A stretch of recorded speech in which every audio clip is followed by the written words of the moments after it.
Assalamualaikum, salam sejahtera dan salam Malaysia Madani. Bersua kita sekali lagi bersama saya Siti Nur Aziz Zana Alam bagi langsung dari Parlimen Mesyuarat Pertama Penggal Kedua Parlimen ke-15. Dan untuk makluman anda, persidangan Dewan Rakyat akan berakhir hari ini sebelum ia ditangguhkan ke persidangan seterusnya. Namun persidangan Dewan Negara akan diteruskan sehingga 11 April depan. InsyaAllah kami akan bawakan secara langsung kepada anda persidangan Dewan Negara sekitar jam 11 pagi nanti. Dan untuk permulaan mengikut aturan urusan mesyuarat Dewan Rakyat hari ini dia akan dimulakan dengan waktu pertanyaan-pertanyaan menteri dan seperti kebiasaannya terdapat 3 soalan tumpuan yang akan diajukan dan antaranya oleh Ahli Parlimen Bukit Bintang yang meminta Perdana Menteri menyatakan hasil positif lawatan sulung yang amat berhormat Perdana Menteri sendiri ke negeri China baru-baru ini dari segi ekonomi dan juga peluang pelaburan dan apakah manfaat yang rakyat Malaysia akan peroleh kelak. Dan soalan kedua daripada Ahli Parlimen Kuala Langat yang turut meminta Perdana Menteri menyatakan justifikasi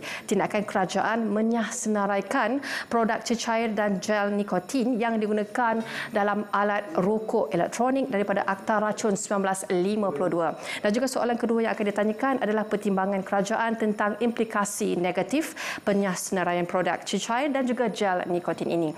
Baik, soalan seterusnya adalah daripada Ahli Parlimen Tuaran yang meminta juga Perdana Menteri menyatakan jumlah keseluruhan pegawai perubatan lantikan kontrak dalam perkhidmatan awam dan juga implikasi kewangan yang terlibat jika semua pegawai perubatan lantikan kontrak tersebut diserap masuk seterusnya dilantik secara tetap. Dan seterusnya Dewan diteruskan dengan bacaan rang undang-undang kerajaan untuk bacaan kali yang pertama oleh Menteri di Jabatan Perdana Menteri iaitu rang undang-undang Kanun Kesesaan Pindaan nombor 2 2023 dan juga rang undang-undang Kanun Tata Cara Jenayah Pindaan nombor 2 2023 dan juga rang undang-undang Kesihatan Mental Pindaan 2003. Dan seterusnya Dewan Rakyat akan diteruskan dengan pelantikan pengerusi dan juga naib pengerusi jawatankuasa kira-kira wang negara di mana calon bagi jawatan pengerusi adalah Ahli Parlimen Masjid Tanah iaitu Datuk Wira Mas Emiriati bin Samsudin dan juga naib pengerusinya oleh Yang Berhormat Puan Wong Siew Kee.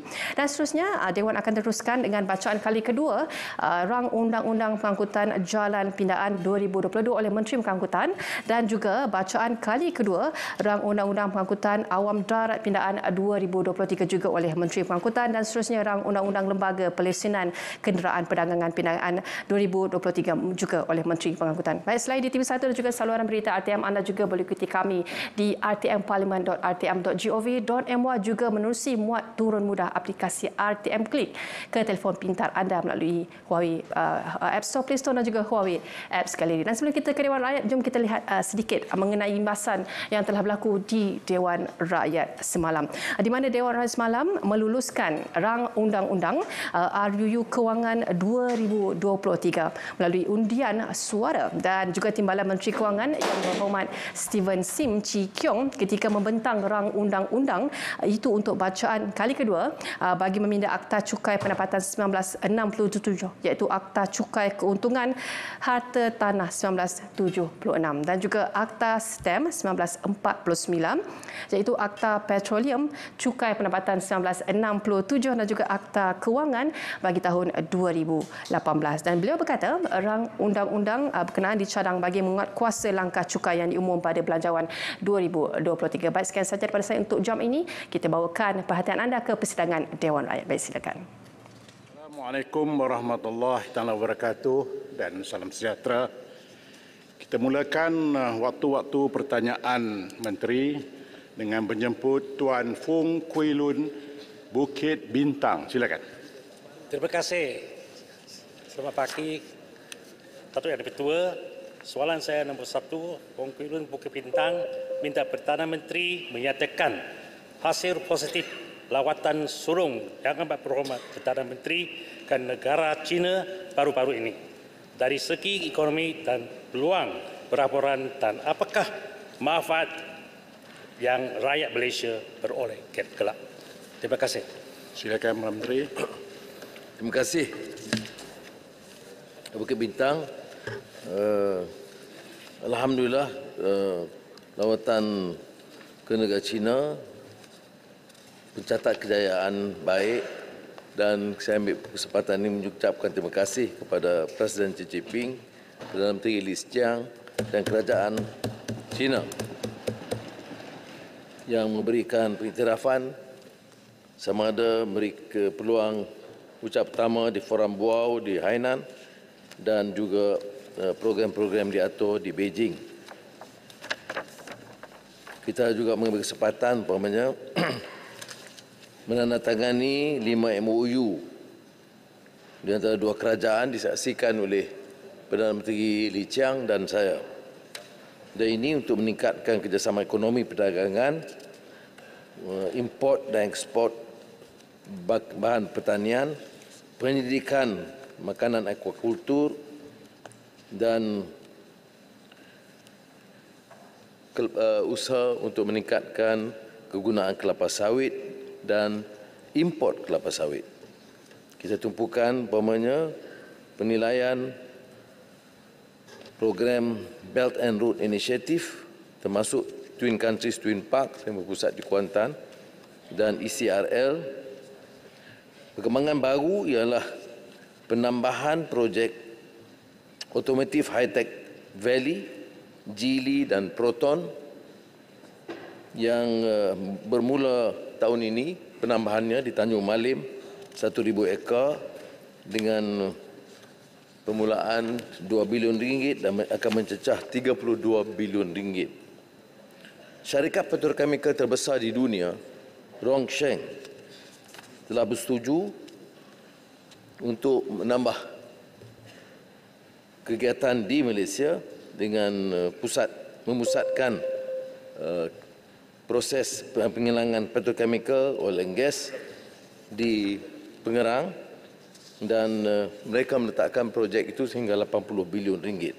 Keseluruhannya adalah 170.6 bilion ringgit, satu pencapaian 170.07 bilion ringgit yang merupakan pelaburan terbesar yang pernah dicapai oleh negara. China juga memberikan ruang yang lebih baik, maka peningkatan nilai ekspor produk ke China adalah 2.44 bilion ringgit. Manfaat yang berikutnya adalah soal peluang pekerjaan.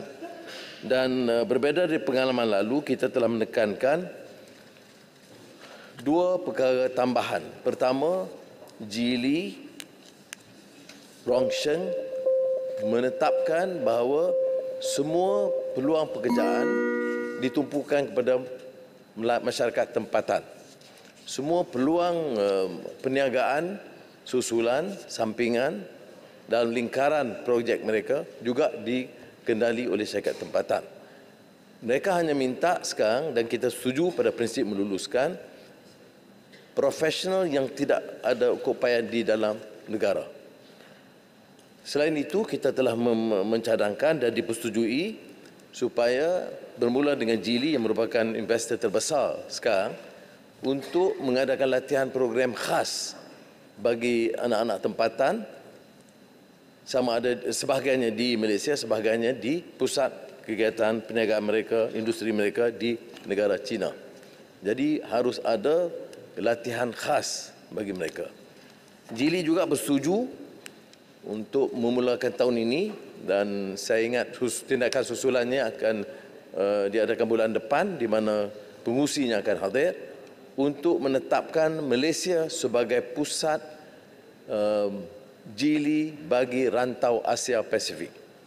Jadi ini akan menyebabkan peluang pekerjaan kita, anak-anak kita akan jauh lebih bertambah daripada yang dijangka sebelum itu.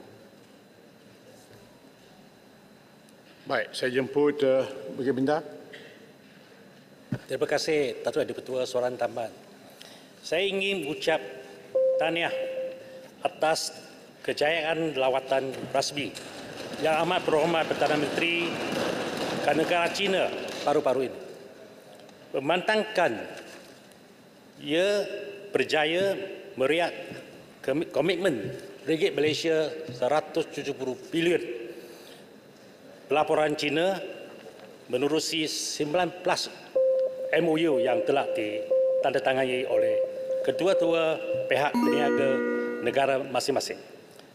Saya ingin tanya yang amat berhormat, adakah kerajaan akan menubuh sebuah jawatan kuasa khas untuk memantau pelaporan dari negara China supaya lebih mudah, licin, teratur agar pelabur lebih meyakini keupayaan kerajaan Malaysia. Terima kasih. Terima kasih. Perdana Menteri. Terima kasih Muhammad. Yang Dipertua, memang kita akan bincang dalam mesyuarat Jemaah Menteri besok dan langkah-langkah susulan sama ada harus ada tengkuasa khas atau tidak akan juga kita putuskan besok. Tapi setakat ini program ini dan projek ini dipantau oleh Kementerian MITI dan kita ada MIDA dan Matrid yang saya rasa mampu menyelenggarakan kerana persiapan dibuat oleh Kementerian Luar, MITI dan pegawai-pegawai sangat memuaskan yang menyebabkan kita dapat mencapai prestasi yang diharapkan.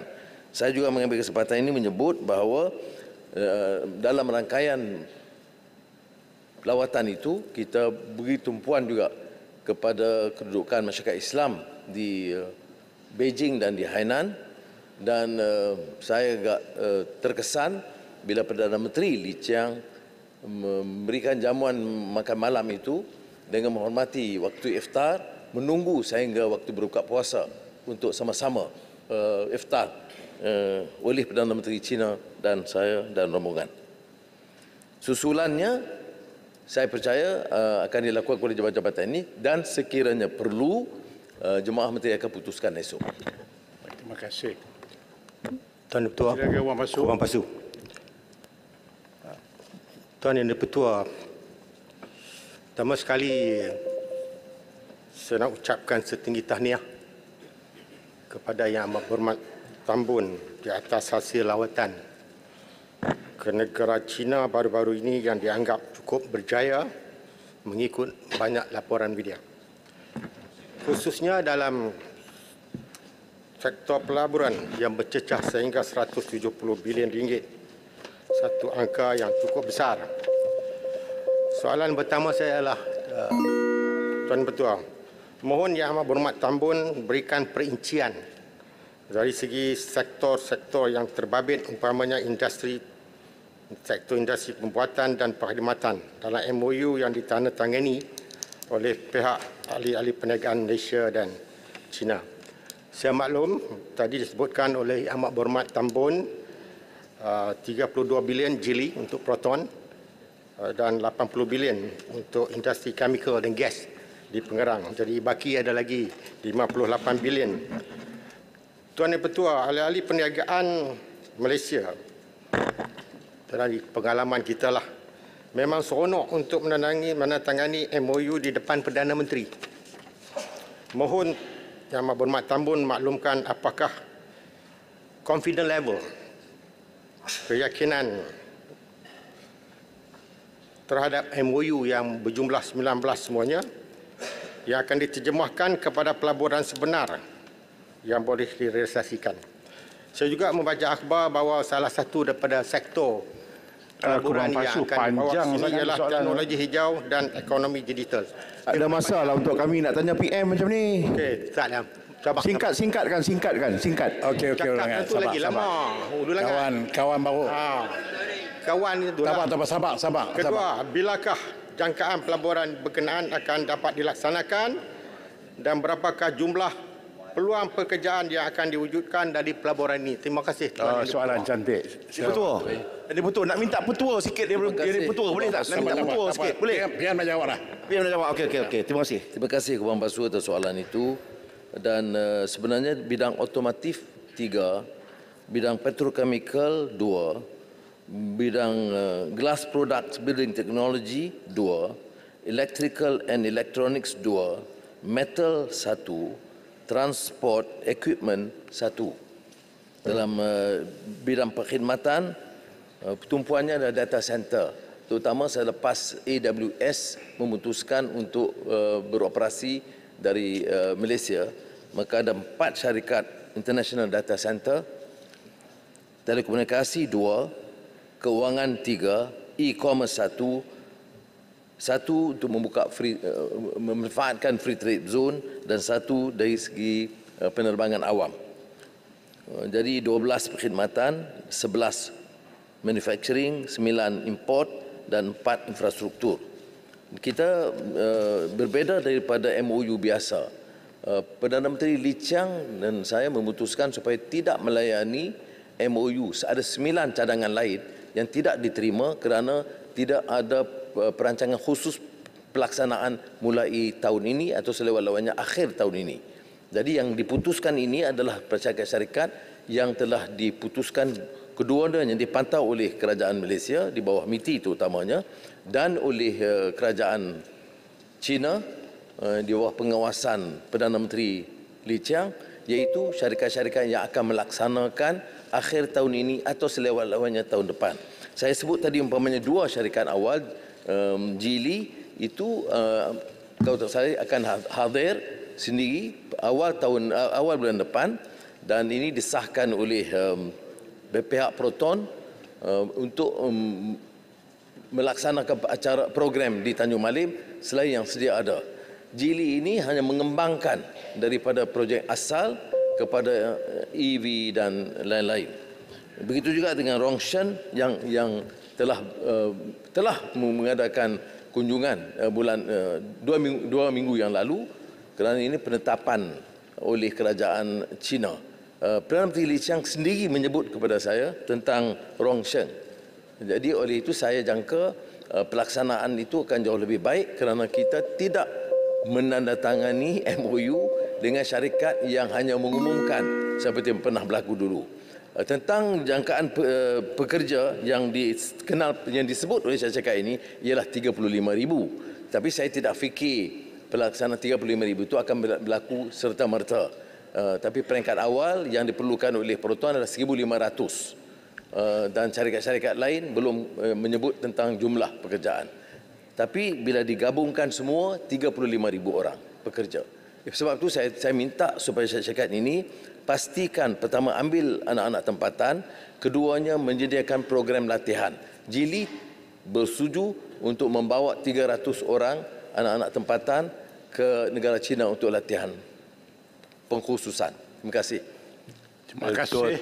Soalan yang kedua boleh kot? Hari ini tak ada soalan jawapan lisan.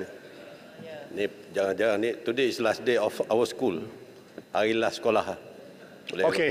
Okey, terima kasih. Sebelah sini lah. Ulu Ya, langit lepas ni saya bagi Okey. juga. Tanya manis boleh? Okey, terima kasih Yang Berhormat Tuan Dipertua, Yang Amat Berhormat Perdana Menteri. Saya sedar bahawa lawatan Yang Amat Berhormat ke China lebih atas dasar pelaburan dan juga ekonomi. Tapi saya nak tanya soalan yang berkaitan tapi ada kaitan dengan pelaburan negara dan juga ekonomi negara, iaitu mengenai aspek keselamatan.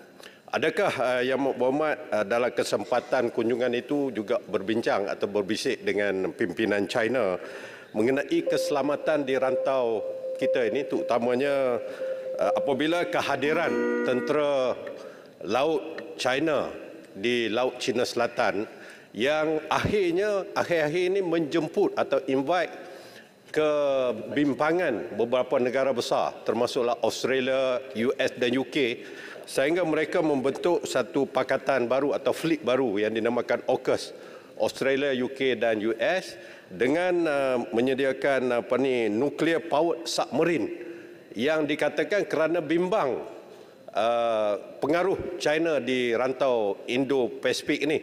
Jadi adakah Yang Berhormat ada juga berbincang masalah ini? Saya ingat Yang Berhormat Kota Raja dulu masa jadi Menteri Pertahanan dulu, dia sebut elephant fight elephant, grass will suffer.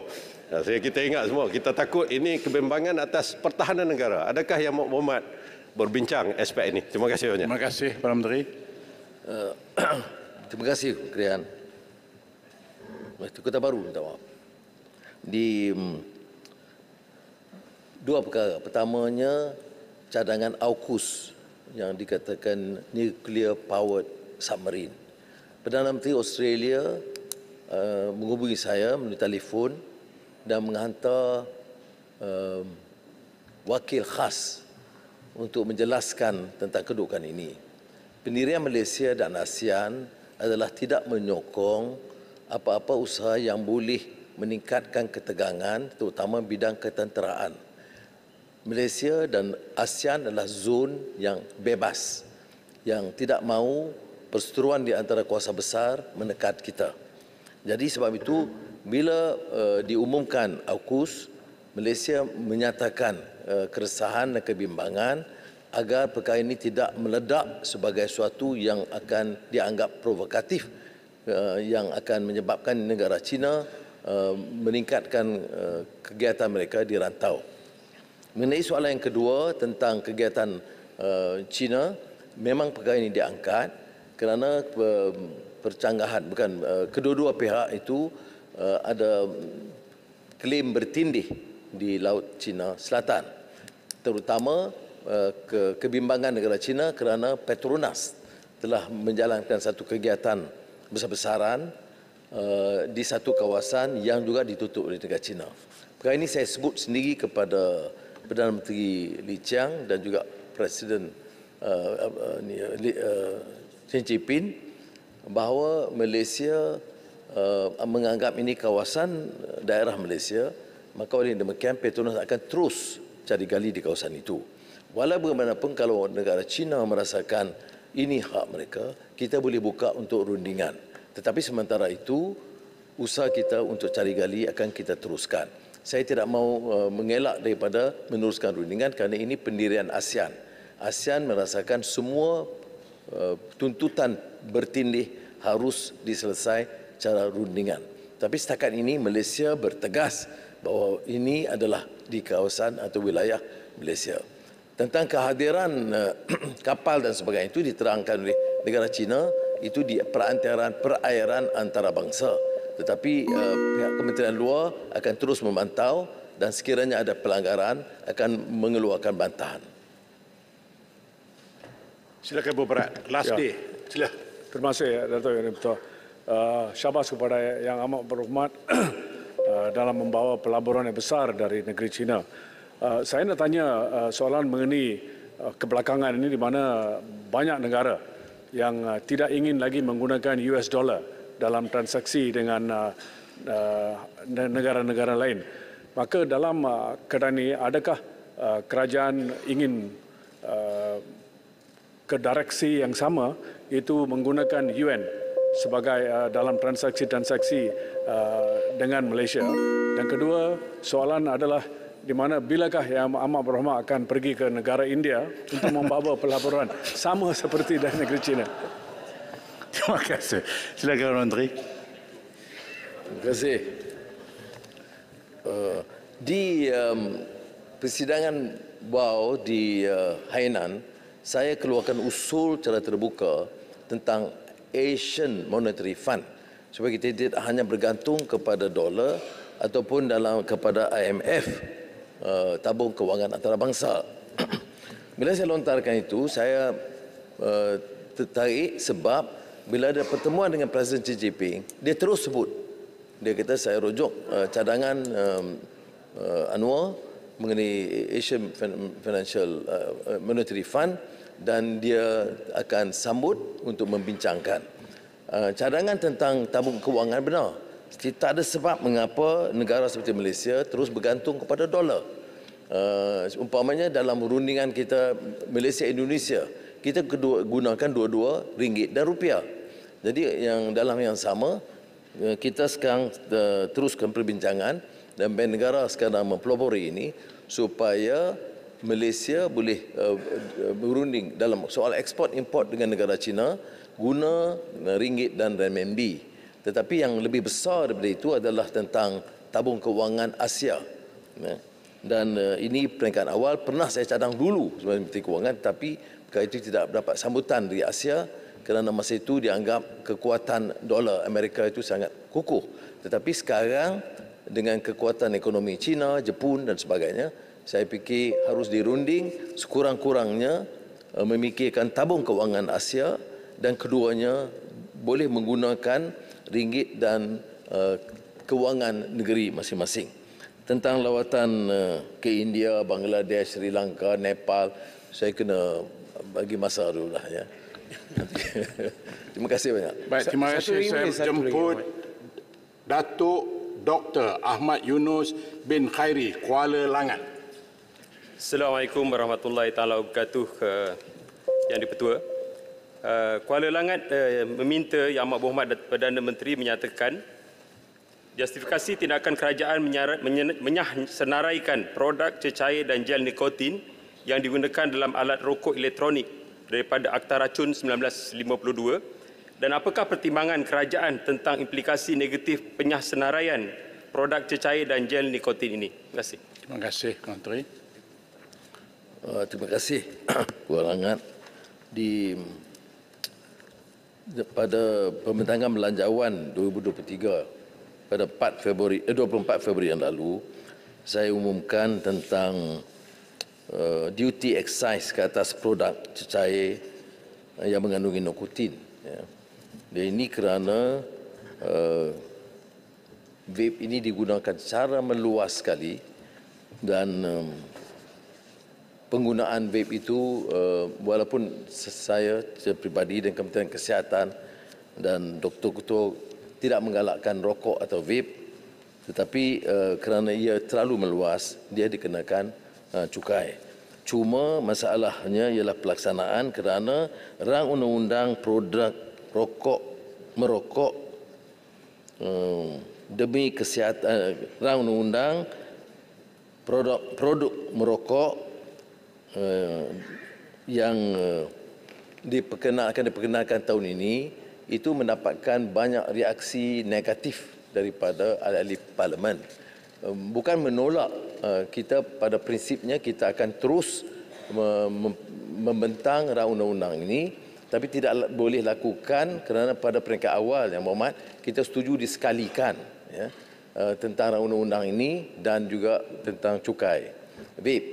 Tetapi oleh kerana banyak bantahan, maka kita telah mencadangkan supaya Menteri Kesihatan runding semula dengan ahli-ahli parlimen dan secara teliti dan dengan semua badan-badan kesihatan dengan maksud melaksanakan, maknanya bukan untuk melengahkan, untuk melaksanakan pada tahun ini juga, insya-Allah, undang-undang kerana terkait dengan apa yang dibangkitkan oleh Yang Berhormat tadi, dan supaya ada persefahaman dalam beberapa peruntukan, terutama tentang pelaksanaan yang dianggap terlalu keras.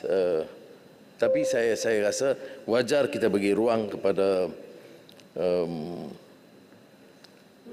ahli parlimen membincang sama dalam jawatankuasa pilihan atau lain-lain. Tetapi peringkat sekarang Jabatan Kastam tetap akan mengawal pengedarannya. Tapi dan rang undang-undang ini saya harap dapat dibentangkan untuk dalam sesi yang akan datang pada bulan Mei. Dan sementara itu kempen advokasi kesedaran menolak vape dan rokok ini harus ditingkatkan. Sila Kuala Langat. Terima kasih, Speaker. Terima kasih Yang Amat Berhormat Perdana Menteri. Kuala Langat mengalu-alukan agenda murni generasi penamat rokok ini melalui perancangan untuk membawa rang undang-undang kawalan produk merokok demi kesihatan awam 2023. Namun apabila disahkan oleh Yang Berhormat Menteri Kesihatan pada hari Khamis yang lalu bahawa nikotin dikeluarkan daripada senarai Akta Racun 1952 semata-mata untuk membolehkan kutipan cukai duty excise, amat mengecewakan dan seolah-olah menolak pandangan daripada profesional, termasuklah Persatuan Perubatan Malaysia, Persatuan Farmasi Malaysia, Majlis Kawalan Tembakau Malaysia, Persatuan Pengguna Pulau Pinang dan beberapa lagi NGO yang saya kira menolak di atas eksersis ini apabila diwartakan pada 31 Mac yang lalu. Dan kandungan nikotin ini akan menyebabkan ketagihan dan beberapa penyakit yang berkaitan kecederaan paru-paru disebabkan oleh e-vape ni ataupun rokok ni. Dan kita dapat makluman bahawa kutipan cukai rokok pada tahun 2020 sejumlah 3 bilion, dan kita terpaksa merawat kesan daripada perokok-perokok ni, penyakit yang disebabkan oleh rokok ni 6.2 bilion, jumlah yang terlalu besar. Dan pada tahun 2022 yang lepas, kita dapat maklumat bahawa 1.5 juta pengguna vape di negara kita. Dan adakah jangkaan kutipan cukai 2.2 bilion ini mampu untuk kita mungkin mencegah penyakit ataupun ketagihan kepada perokok-perokok elektronik ini? Dan adakah ini akan mencapai matlamat generasi penamat perokok ni di negara kita? Dan apakah bentuk kawalan dalam lakuna daripada kita telah meluluskan diwarta-wartakan kutipan duty excise ini sehinggalah kita meluluskan undang-undang kawalan produk merokok ni? Okey, Kolangat. Apakah panjang tindakan dan adakah kerajaan tidak merasakan bahawa seolah-olah kita menggadaikan generasi muda kita ni kepada ketagihan dan juga mungkin penyakit yang berkaitan dengan rokok elektronik? Terima kasih. Saya faham, walaupun saya bukan doktor, saya faham keluhan Yang Berhormat Kuala Langat dan ada kebenaran dan ada kewajaran kita ambil tindakan-tindakan, memberi kesedaran, melatih. Tapi ambil tindakan yang agak ekstrim, mengharamkan vape atau nikotin, rokok, itu agak drastik dan tidak mampu dikendalikan oleh mana-mana negara di dunia. Itu sebab kerana orang ramai yang memilih untuk merokok walaupun kita keluarkan kempen. Dan saya gabungkan juga seperti arak. Mana sementara kita kempen tentang kesan-kesan negatif, tetapi kita teruskan dengan percukaian ini sekadar untuk tidak menjadikan bahan itu tersebar luas dan murah. Jadi dan saya setuju Yang Berhormat bahawa pada Badan Kesihatan profesional semuanya tanpa kecuali, termasuk doktor di rumah, memang menentang keras soal ini. Tetapi pada hemat kerajaan, buat sementara ini kita sukar untuk mengharamkan, tapi kita boleh meningkatkan kesedaran supaya orang memilih. Ada ulama-ulama yang mengharamkan rokok umpamanya, ya. Tetapi rokok masih meluas dan ini masalah yang berlaku ribuan tahun. Jadi sebab itu pendekatan kita ambil yang agak sederhana, iaitu mengenakan cukai,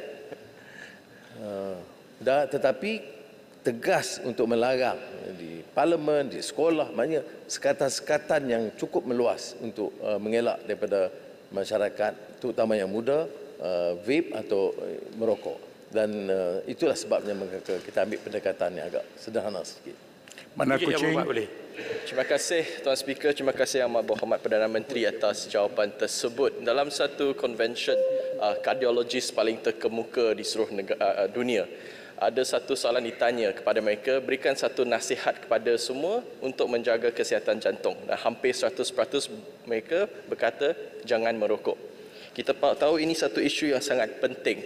Saya meneliti jawapannya Perdana Menteri tadi, berikan jangka masa untuk table akta tersebut pada bulan Mei.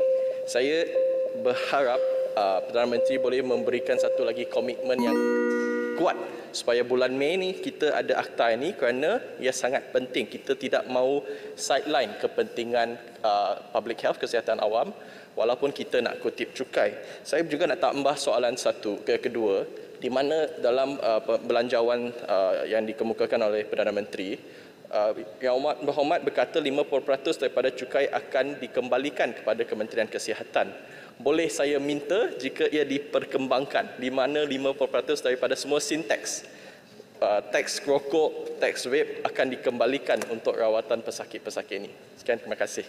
Terima kasih. Terima kasih. Saya tahu Yang Berhormat Kuching pun memang keras soal merokok dan vape ni. Dan saya sependapat kerana saya juga melarang bukannya merokok di kawasan rumah saya, memang tak boleh merokok sama sekali. Itu arahan isteri saya.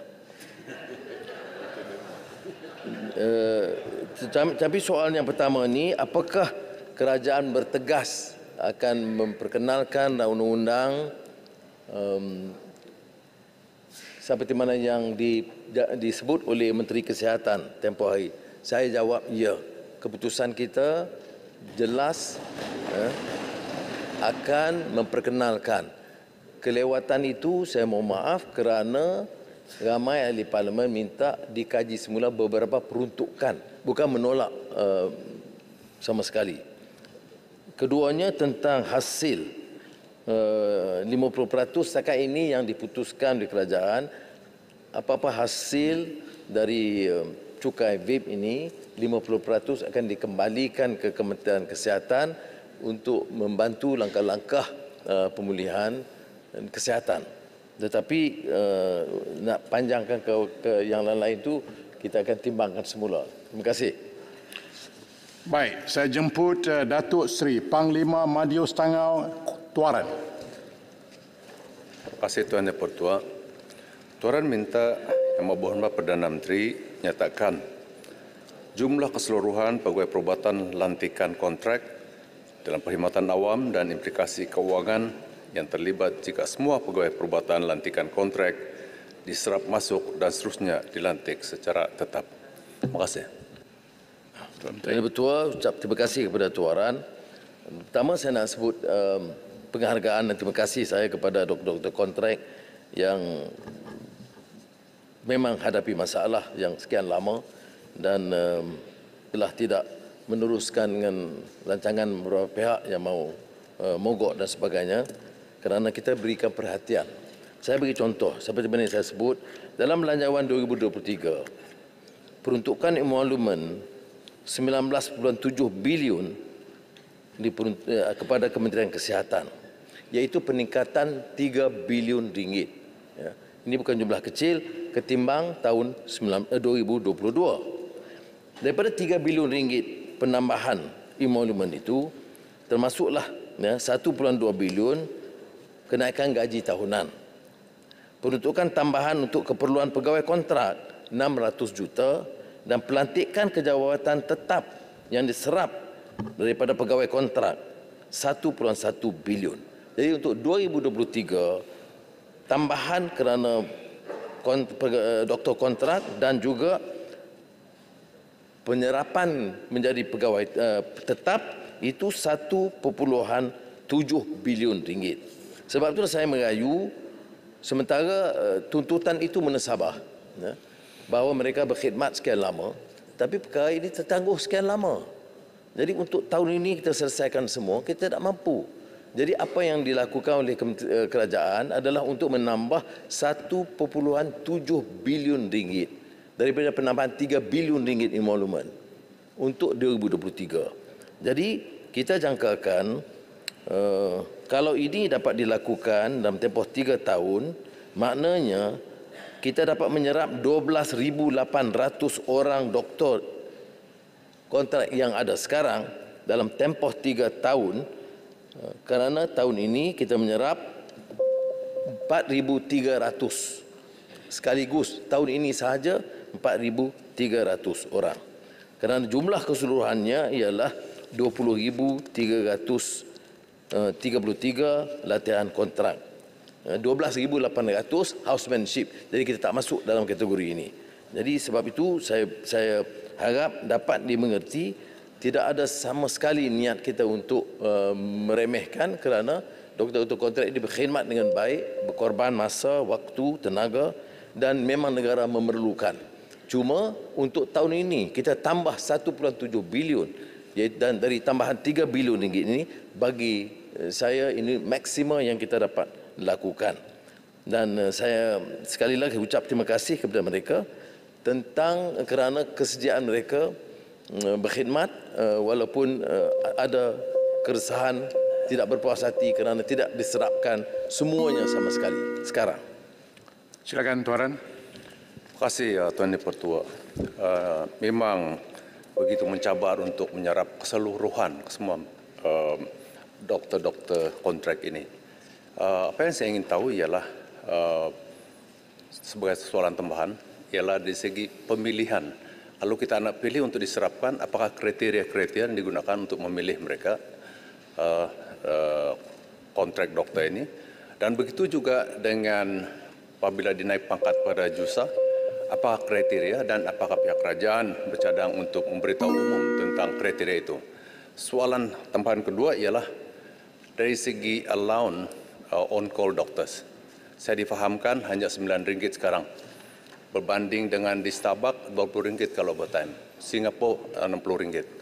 MMA telah mencadangkan RM25 sejam. Adakah pihak kerajaan bercadang untuk menunai tuntutan daripada MMA ini, dan kalau iya, bila? Terima kasih. Siap, Perdana Menteri. Terima kasih, Yang Bertuah. Proses pemilihan itu proses yang ditentukan oleh Suruhanjaya Perkhidmatan Awam. Ini akademik, pengalaman, kepakaran dan juga prestasi serta kompetensi. Itu yang proses biasa. Tetapi untuk perubatan ini termasuklah apa yang disebut beberapa ujian tambahan yang dimasukkan dalam kategori professional assessment pegawai berkenaan. Jadi saya tidak fikir ini dibangkitkan masalah, tapi allowance ada dibangkitkan. Ya. Tapi allowance yang disebut ini adalah selain daripada gaji dan allowance umum. Ya. Jadi walaupun dianggap kecil, diminta tambahan, tetapi kadar semasa allowance tugas atas panggilan pegawai perubatan, iaitu on call, sama ada berkhidmat secara tetap atau kontrak, dan diarah untuk menjalankan tugas atas panggilan selepas waktu bekerja biasa di hospital kerajaan, hospital universiti, hospital angkatan tentera ataupun hospital klinik desa adalah masih bersesuaian dengan penetapan kadar mengikut hari tugas jam berbanding kadar allowance lain dan diterima oleh perkhidmatan lain. Jadi konsisten. Tapi pada hari ini saya nak ambil kesempatan umumkan bahawa allowance tambahan diberikan kerana sekarang ini allowance ini tidak termasuk bagi yang bertugas di klinik kesihatan atau jabatan kecemasan. Maka oleh itu saya ingin umumkan bahawa kerajaan bersetuju bahawa allowance bertugas pegawai perubatan selepas waktu pejabat yang on call di klinik kesihatan dan jabatan kecemasan hospital dan waktu perluasan dipanjangkan merakumi hari kelepasan mingguan kepada 6 klinik kesihatan yang terlibat dalam projek rintis mengurangkan kesesakan hospital kerajaan. Saya juga telah harapkan JPA dan Kementerian Kewangan mengkaji agar kemudahan ini dipanjangkan kepada semua selain pegawai perubatan. Tangga Batu. Baik, silakan Tangga Batu. Baik, terima kasih Yang Berhormat Tambun. Kita selalu bicara soal doktor kontrak, tapi ada satu kategori yang kita terlepas pandang, iaitu PPP, penolong pembantu perubatan. Dan saya difahamkan bahawa ada dua keluaran, satu daripada institusi latihan KKM dan satu lagi swasta. Dan sewaktu zaman COVID, Kementerian Kesihatan telah mengambil mereka daripada swasta, dan saya diberitahu bahawa kontrak mereka tidak disambung dan ada telah diberhentikan, dan seramai 800 orang lagi telah menunggu untuk diberhentikan. Jadi kita minta supaya KKM juga beri perhatian kepada mereka-mereka yang diambil bekerja secara kontrak yang datang daripada kolej swasta. Sekian, terima kasih. Silakan Perdana Menteri. Setakat rekod kita tidak benar mereka dihentikan atau tidak disambung, melainkan ada kes-kes tertentu. Walaupun saya ingin berjaminan kepada Tangga Batu bahawa sekiranya ada rekod yang diberhentikan tanpa sebab atau tidak disambung, kita akan ambil tindakan supaya mereka dapat bertugas semula. Kerana dasar kita bukan sahaja doktor, tapi semua pegawai-pegawai yang terlibat dalam kegiatan perubatan ini, termasuk pembantu perubatan, farmasis dan klinik pergigian yang termasuk dalam kategori ini adalah dilayan dengan sama. Ada kemungkinan yang disebut oleh Yang Berhormat Tangga Batu ini, kalau mereka memilih untuk berhenti atau berkhidmat dengan swasta, itu memang diizinkan. Tapi kalau ada apa-apa senarai yang boleh dikemukakan oleh Tangga Batu, insya-Allah saya akan ambil tindakan. Baik, Yang Berhormat, sekarang tamatlah sesi untuk waktu pertanyaan Menteri pada hari ini. Dan terima kasih, Yang Berhormat. Menteri. Yang Berhormat, Saya bangun bawah 36-12 sebab Menteri Dalam Negeri telah sebut bahawa Yang Amat Berhormat Perdana Yang Menteri berhormat nak bawa usul. bukan bawa usul nak bawa peraturan mesyuarat 13-12 kenyataan Menteri Dalam Negeri. Kalau Perdana Menteri berada di Parlimen, sila tanya apa soalan saja. Ya, saya nak tanyalah soalan. Kurang-kurangnya bagi satu. Belum tanyalah, tapi dia ada.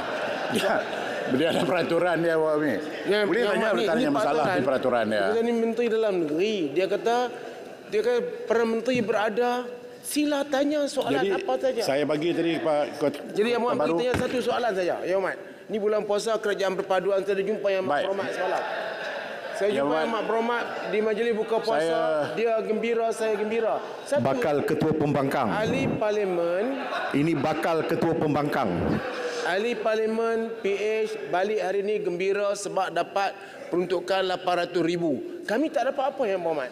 Yang Berhormat. Jadi saya minta Yang Berhormat Perdana Menteri tolong bagi penjelasan. Kalau tak boleh bagi banyak, bagilah sikit sebab kami nak beli buah kurma untuk rakyat miskin. Kami nak pergi. Larut tak hadir Parlimen pun. Larut, mana Larut? Perdana Menteri jawab. Layan arau dan mohon Perdana Menteri silakan. Tengok. Ini layanan khusus kepada arau. Yang Bertua, saya telah sebut di sini, kelulusan telah diputuskan. Cuma TPM Putrajaya mengetuai pasukan dan minta supaya pihak pembangkang mengadakan rundingan tentang parameter yang diluluskan. Apa yang masalah dia? Dan kalau mereka tidak bersedia, benda tak tangguh. Saya dah bagi tahu ya, kepada Kubang Krian pun begitu. Saya dah bagi tahu sudah ada kelulusan dan biar ada perundingan. Kerana ini juga telah dilakukan dulu. Kota Baru ada. Sebelum itu tidak ada kelulusan dan berbincang. Dan kita tidak minta syarat-syarat yang ketat, tak ada. Cuba biar parameter kelulusan itu dibincang di antara kerajaan dan pembangkang dan kita dah lantik TPM Putrajaya untuk mengetuai bagi pihak dan apa-apa yang dia putuskan saya setuju. Kerana prinsipnya kita setuju Yang Berhormat. Kalau nak wang, gunting. Bukan gunting, bincang dan luluskan dah. Kalau tak nak, tak apalah, tunggu dulu. Okey. Yang Berhormat Speaker, soalan tambahan. Selamat Hari Raya lah. Terima kasih. Baik.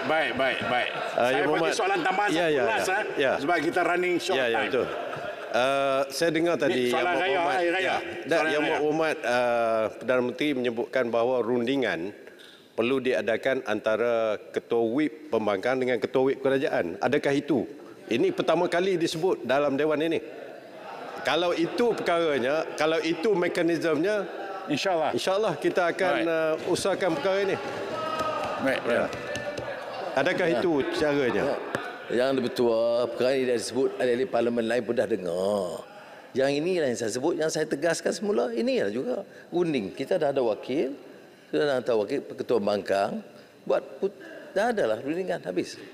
Tak ada masalah pun. Dan marah saya, kata saya tak bagi. Saya dah umum daripada awal, kita luluskan. Dan memang dalam peruntukan masuk dah. Dan nampak. Okey, boleh runding lah ya. Terima kasih. Menteri. Tuan Yang Di-Pertua, bahawa menurut Peraturan Mesyuarat 62, saya mohon DR 1/2023 Rang Undang-Undang Pencetakan Teks Al-Quran Pindaan 2023 seperti yang tertera di nombor 6 dalam Aturan Urusan Mesyuarat dan usul-usul pada hari ini ditangguhkan bacaan kali kedua dan ketiga dan dibawa ke mesyuarat akan datang. Baik, terima kasih. Rang undang-undang untuk bacaan kali yang pertama, Yang Berhormat Menteri di Jabatan Perdana Menteri. Silakan, Menteri. Tuan Yang Di-Pertua, saya mohon mengemukakan Rang Undang-Undang Kanun Keseksaan Pindaan nombor 2 2023. Rang undang-undang bernama Struktur Akta untuk meminda kanun keseksaan. Silakan. Bacaan kali kedua pada mesyuarat akan datang. Terima kasih. Hormat Menteri di Jabatan Perdana Menteri. Tuan Yang Di-Pertua, saya mohon mengemukakan Rang Undang-Undang Kanun Tata Cara Jenayah Pindaan nombor 2 2023. Rang undang-undang bernama Struktur Akta untuk meminda kanun tata cara jenayah. Silakan. Bacaan kali kedua pada mesyuarat akan datang. Terima kasih. Yang Berhormat Menteri di Jabatan Perdana Menteri. Tuan Yang di-Pertua, saya mohon mengkemukakan rang Undang-Undang Kesihatan Mental Pindaan 2023. Bacaan. Rang undang-undang bernama Struktur Akta untuk minda Akta Kesihatan Mental 2001. Bacaan. Bacaan kali kedua pada mesyuarat akan datang. Aturan urusan mesyuarat dan usul-usul.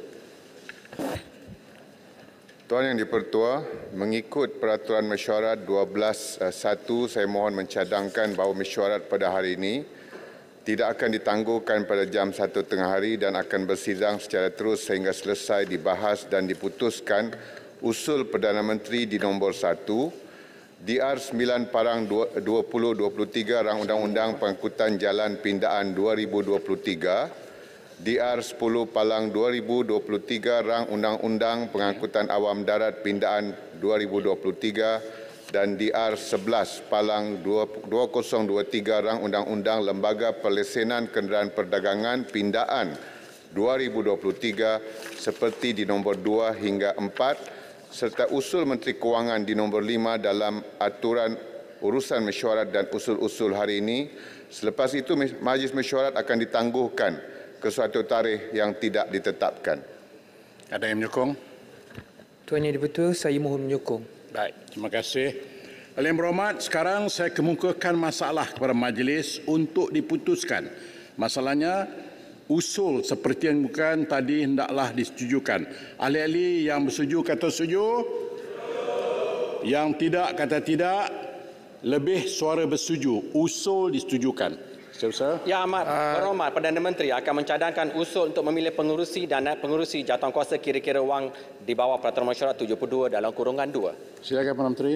Yang di-Pertua, bahawa Yang Berhormat Datuk Wira Mas Mariati binti Samsudin, Ahli Parlimen Masjid Tanah, dan Yang Berhormat Puan Wong Suci, Ahli Parlimen Keluang, masing-masing dipilih sebagai pengurusi dan naib pengurusi jawatankuasa kira-kira wang negara bagi Majlis Parlimen ke-15.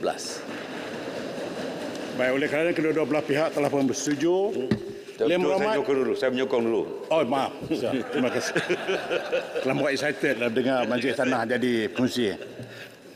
Baik, ahli yang berhormat, sekarang saya kemukakan masalah kepada majlis untuk diputuskan. Masalahnya ialah bahawa usul seperti yang dimukakan oleh Yang Amat Berhormat Perdana Menteri di bawah nombor 1 tadi hendaklah disetujukan. Ahli yang berhormat yang bersetuju kata setuju. Yang tidak kata tidak. Lebih suara bersetuju. Usul disetujukan. Tahniah. Ya. Yang Berhormat, saya bangun di bawah peraturan 18.1. Saya. Ya. Peraturan berapa? 18.1. 18.1 bacakan? Ya. Yang pertama 18.1 tu baca dulu. Ya, okey. 18.1 Yang Berhormat. Baca. Yang Berhormat tiap hari bawa Yang Berhormat. Kena baca. Iaitu untuk membincangkan perkara tertentu. Saya. Untuk kepentingan orang ramai. Yang Berhormat sedia maklum. Jadi saya tak payah baca ni lah sebab benda saya Yang Berhormat saya dah hantar 12 usul Dah, dia aturan nak baca, Mat. Bacalah. Ya. Saya nak kena baca Yang Berhormat. Baca sekarang. Oh, baca sekejap. Okey. Baik. Pelan-pelan tak apa, nak. Pelan-pelan. Ya, sesiapa ahli selain menteri bolehlah berdiri di tempatnya dan meminta kebenaran untuk merundingkan perkara tertentu. Terima kasih. Sekarang ni ialah Yang Berhormat, saya nak ucap terima kasih sebab usul doktor kontrak selesai. Alhamdulillah. Kemudian usul peruntukan selesai. Saya percaya esok sebelum balik Ketua WIP dan juga Ketua WIP sana berunding dan kami mendapat khabar gembira lah nampaknya sebelum Hari Raya. Terima kasih Yang Berhormat. Semoga Allah merahmati. Tapi kalau tak bagi, wallahualam Okey. Yang kedua Yang Berhormat, saya telah bawa usul berhubung dengan lawatan Yang Berhormat pergi ke Saudi. Saya tak nak rakyat memberi pandangan-pandangan yang merugikan pahala puasa. Saya tak mahu. Jadi saya minta Yang Berhormat yang saya kasih ini berada di sini, Yang Berhormat tolong bagi penjelasan sikit tentang lawatan di Saudi supaya rakyat Malaysia melihat ini sesuatu yang tu dah masuk usul kan? Hebat, Yang Berhormat dah masuk usul yang tu. Dan saya bawa dah usul, tapi ditolaklah macam biasa Yang Berhormat. Tapi pembangkang bawa usul. Usul. Ya. Saya minta, saya ada berlaku peristiwa saya bawa usul. Ini saya bawa 2 usul. Tiba-tiba terjawab. Alhamdulillah. Syukur Alhamdulillah. Walaupun tidak sepenuhnya, tetapi kurang-kurangnya sudah terjawab. Tapi hak yang lautan Saudi itu, saya akan bawa usul sekali lagi. Tapi apakah daya, Parlimen dah habis. hari ini hari yang terakhir saya terpaksa bercakap. Jadi yang berhormat yang Perdana Menteri yang kita kasih yang akan bagi peruntukan kepada kami supaya pertimbangkan sedikit bagi penjelasan tentang lawatan di Saudi. Saya tak berapa gemar melihat orang bagi pandangan. Saya rasa menambahkan dosa dan wallahualam pahala saya tak rujuk pada pokok senar untuk keluar fatwa, tapi bagi diri saya tak mahu mengata-ngata. Saya nak Yang Amat Berhormat terang sendiri. Terima kasih. Baik, terima kasih. Dalam standing order kita, apabila satu usul ditolak, Yang Berhormat boleh buat rayuan usul sekali lagi. Tapi tak boleh bangun dan tanya lagu ni. Minta maaf tuan. DR 9 2023, Rang Undang-Undang Pengangkutan Jalan Pindaan 2023, bacaan kali yang kedua. Point of order, Tuan Ketua. Yang point order dulu. Tuan Speaker. Point order berapa tu? 366 pada 28 hari bulan Mac. 366 sebentar dah. Sebentar. Ini merujuk kepada satu perkara yang baca loh. 366 serangan jahat. Ya, sekarang jahat 366 Ini satu perkara pada 28 hari bulan Mac di mana Yang Berhormat Besut telah membuat satu kenyataan untuk mengaibkan Yang Amat Berhormat Tambun dan yang Dipertua Tuan Speaker telah menyatakan akan merujuk kepada handset dulu. Saya ingat masa itu dipengerusikan oleh Yang Dipertua. Apakah keputusan yang dibuat berkaitan dengan perkara yang diungkit berkali-kali dengan sengaja oleh Yang Berhormat dari Besut? Baik, saya kira saya telah pun menjawab kepada Besut bahawa apa yang dibangkitkan oleh Besut itu, Besut cuma menyatakan, dia tidak mengulaskan, dia state of facts. Dan untuk itu jawapan telah pun saya berikan kepada Besut bahawa kita menganggap bahawa itu bukan satu penghinaan, dia cuma menyatakan facts dan facts itu ada. Jadi saya terpaksa berlaku adil. Bolehkah saya dapat itu kepastian kerana berkaitan dengan perkara ini di mana beliau selalu suka jawab bahawa ada kes liwat yang berkaitan dengan Yang Berhormat Tambun. Sungguhpun pengampunan penuh telah diberikan oleh Duri Yang Maha Mulia Seri Paduka Baginda Yang di-Pertuan Agong. Sekiranya begitu adalah lebih baik bahawa pihak pembangkang bersikap lebih bertanggungjawab dan tidak mengungkit perkara-perkara ini yang telah diselesaikan. Saya harap dapat panduan dan petua daripada Yang Dipertua. Baik, terima kasih. Yang dibangkitkan oleh Bagan hari itu ataupun dibangkitkan oleh Jelutong itu ialah tentang isu penyalahan gunaan kuasa yang disebut oleh Besut bahawa mahkamah telah buat keputusan bahawa 2 orang pegawai polis itu disebut namanya. Saya tak mahu sebut di sini. Jadi beliau telah pun state of facts. Itu saja yang kita bincangkan. Namun begitu isu yang bangkitkan sekarang ini ialah isu baru yang saya anggap saya juga merasakan bahawa itu telah berlalu. Sekiranya ada pihak yang tidak puas hati, bolehlah meletakkan usul pada saya. Terima kasih. Teruskan. Ya, Tuan Speaker. Peraturan Mesyuarat prima apa yang diputuskan oleh Yang Dipertua. Tapi selalu suka sebut perkataan liwat. Ini saya rasa tidak harus dibenarkan dalam Dewan Yang Mulia ini, khususnya apabila nak aibkan Yang Amat Berhormat Perdana Menteri. Baik, saya faham. Saya harap perkara ini boleh Bagan yang ulang, Bagan sebut-sebut pandangan. Perkara ini disebut oleh Yang Berhormat dari Besut. Boleh rujuk handset yang Dipertua pun ada baca, disebut dengan sengaja oleh Yang Berhormat Besut. Dan saya harap ini juga harus diberikan panduan, jangan main-main dalam perkara ini kerana ini perkara yang sangat serius, ingin mengaibkan seorang ahli Dewan Rakyat. Ya, saya juga ingin menasihati ahli Yang Berhormat.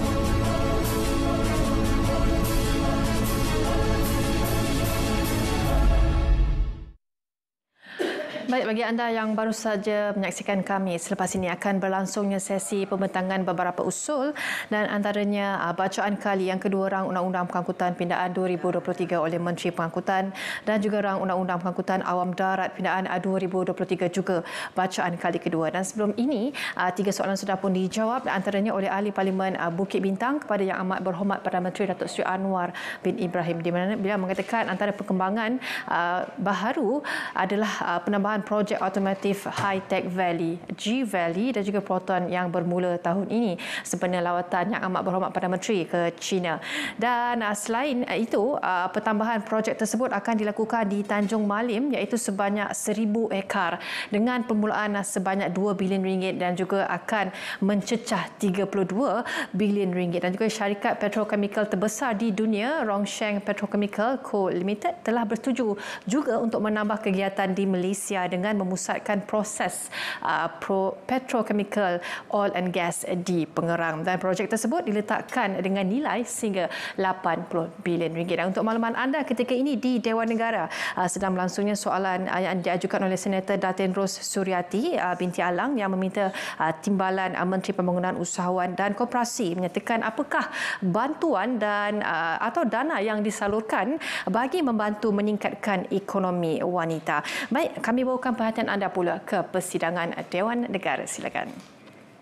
Apakah sektor di mana mereka telah menerima, sektor mana mereka terlibat, saya tiada angka tersebut. Tetapi saya boleh kemukakan daripada senarai program khusus untuk wanita beserta peruntukan perbelanjaan dan bilangan peserta bagi tahun 2020 adalah seperti berikut.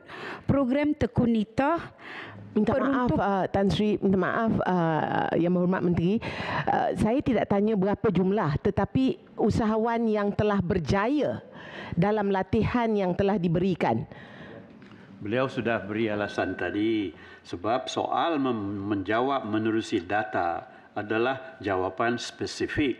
Oleh itu, ada ruang bagi menteri atau timbalan menolak atau mengubah informasinya asalkan soal pokok itu dapat dihurai ke tahap elemen yang boleh meyakinkan. Sila.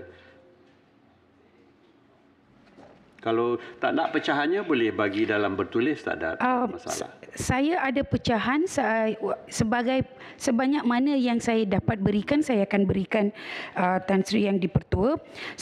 Seperti contohnya InScan yang memberi latihan keusahawanan kepada wanita di bawah program Pemerkasaan Usahawan Wanita Puan. Kita menetapkan tahap pencapaian sekurang-kurangnya 20% peningkatan hasil jualan. Tetapi secara purata kita dapati terdapat pencapaian sebanyak 15% yang mana adalah agak menggalakan. Tetapi sasaran kita adalah untuk mencapai 20%. Ini adalah satu pencapaian kita dapat menilaikan daripada latihan yang diberikan kepada usahawan wanita.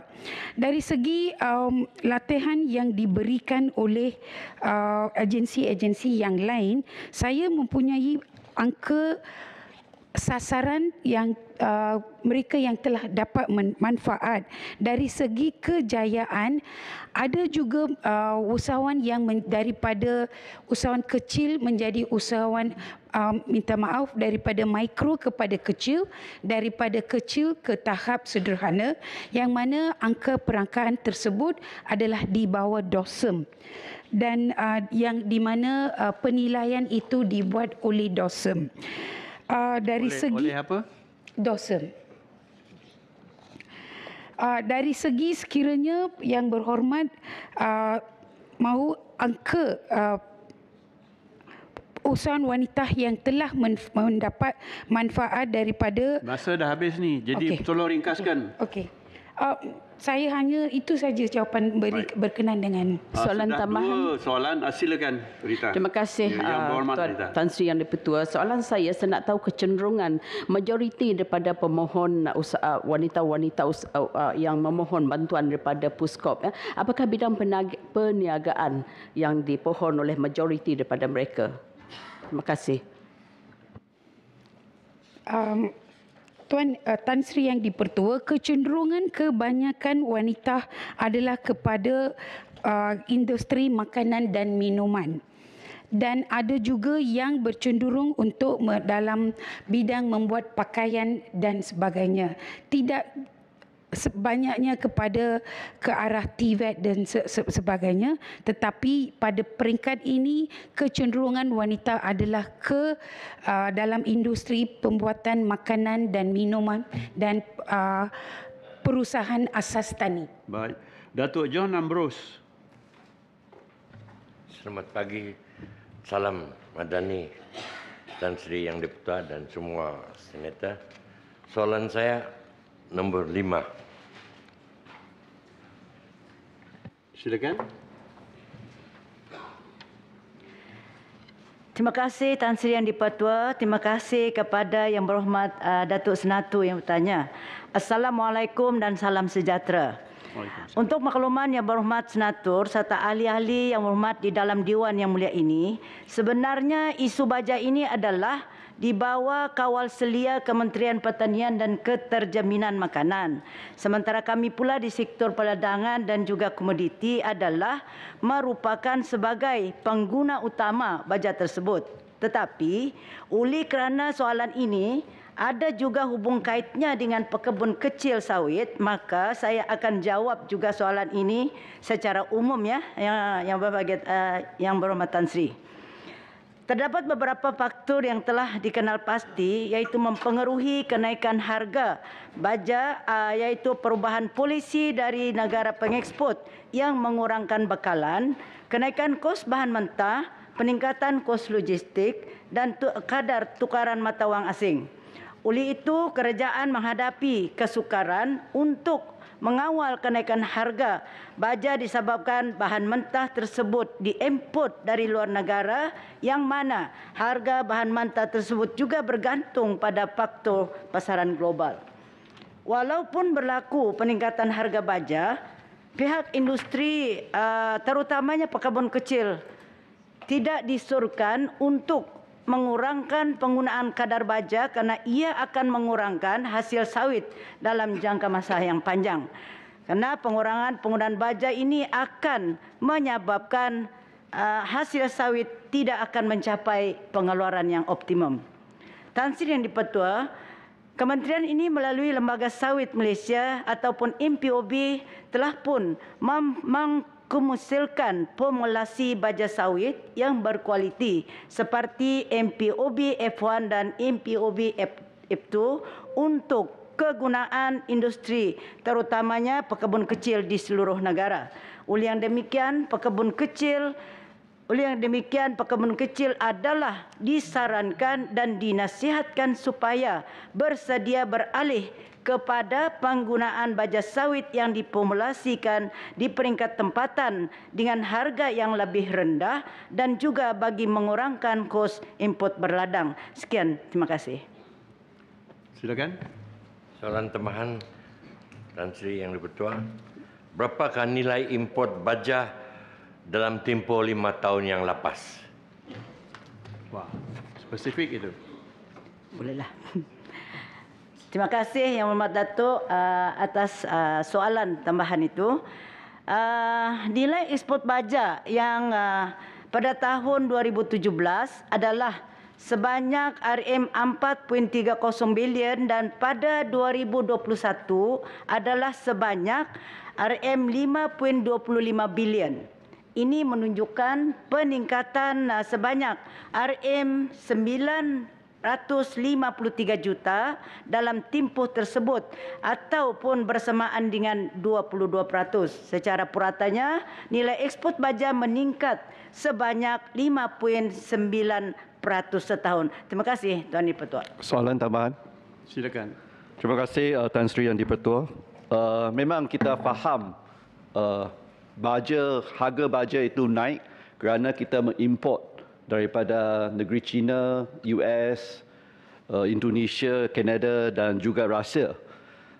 Soalan tambahan saya adalah adakah usaha daripada kementerian untuk mengembangkan atau membangunkan industri baja tempatan untuk mengurangkan kita bergantung kepada negara-negara yang lain? Terima kasih. Ya, penting soalan itu. Sila. Ya.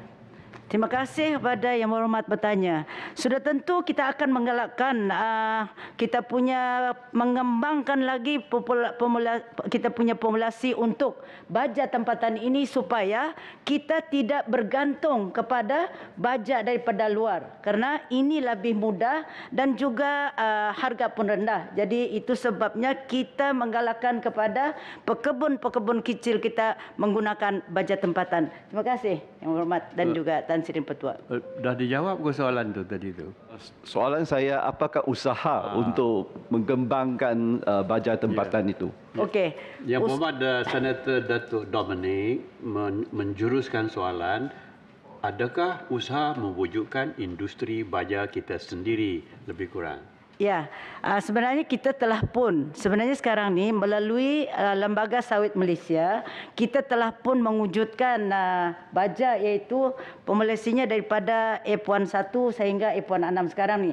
Dan kita memang berhasrat untuk mengembangkan lagi, tetapi ianya masih dalam lagi proses kita punya proses perbincangan lah di pihak perbincangan di pihak kementerian untuk mengembangkan lagi mengkomersialkan lagi. Ya. Boleh jawab Yang Berhormat?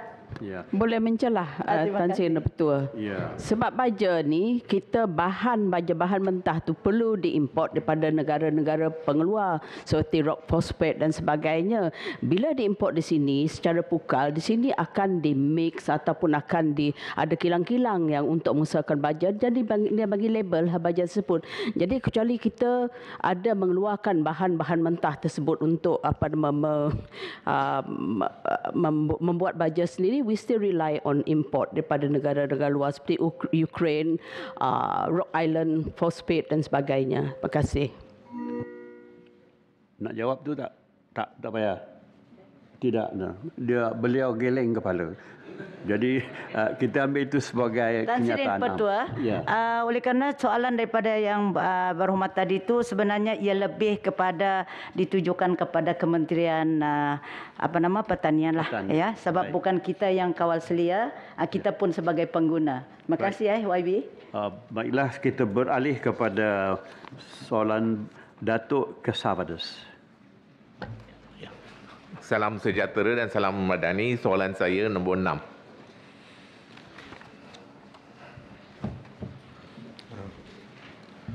Terima kasih Yang Berhormat Senator Tan Sri Yang Di-Pertua. Persatuan Bola Sepak Malaysia FAM merupakan badan induk yang bertanggungjawab sepenuhnya dalam pembangunan dan kemajuan sukan bola sepak negara. Manakala Liga Bola Sepak Malaysia MFL bertanggungjawab dari segi aspek penganjuran dan kawal selia Liga Malaysia. Walaupun isu kelewatan pembayaran gaji pemain ini melibatkan kelab bola sepak tempatan berada di luar bidang kuasa kementerian, pihak kementerian sentiasa bekerjasama dengan FAM dan juga MFL bagi memantau isu ini dari masa ke semasa. Kementerian berpandangan isu seperti ini tidak sewajarnya berlaku, mengambil kira suasana penganjuran Liga Bola Sepak Tempatan kita yang telah pun sebenarnya mencapai tahap profesional sekarang. Dan untuk makluman Yang Berhormat juga, Tan Sri Yang Di-Pertua, pihak MFL telah menyediakan peraturan khusus dan mengambil langkah tegas bagi menangani isu ini.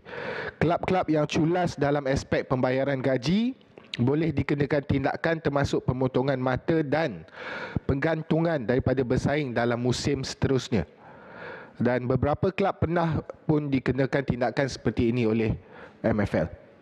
Pada masa yang sama, pemain-pemain turut digalakkan untuk menjadi ahli Persatuan Pemain-Pemain Profesional Malaysia PFAM bagi memastikan kebajikan mereka terbela. Pihak PFAM mempunyai kepakaran dari sudut perundangan untuk mewakili pemain bagi mengambil tindakan sewajarnya terhadap kelab bola sepak tempatan yang gagal membayar gaji.